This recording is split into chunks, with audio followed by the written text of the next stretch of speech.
কল্পনা করুন আপনার সামনে ৬০০ বছরের পুরনো একটি বই রাখা আছে, যার প্রতিটি পাতায় হাতে আঁকা অদ্ভুত সব গাছপালা, নক্ষত্রপুঞ্জ আর অদ্ভুত প্রাণীর ছবি। কিন্তু সমস্যা হল, সেই বইয়ের ভাষা পৃথিবীর কোনো ভাষার সাথে মেলে না।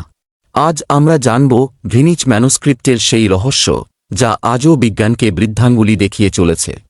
1912 সালে ইতালির এক পুরনো কলেজ থেকে উইলফ্রিড ভিনিচ নামের এক বই বিক্রেতা এই পাণ্ডুলিপিটি খুঁজে পান।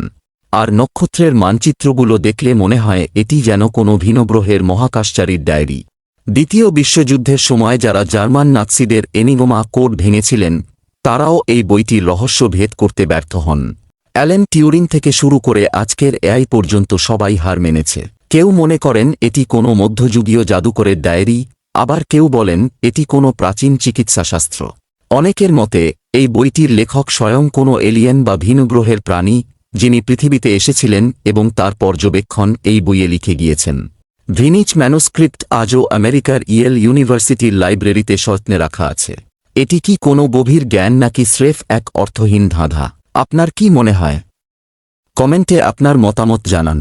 ভিডিওটি ভালো লাগলে লাইক করুন আর এমন সব অমীমাংসিত রহস্যের গভীরে যেতে সাবস্ক্রাইব করুন ফ্যাক্টস মিস্ট্রি বাংলাকে।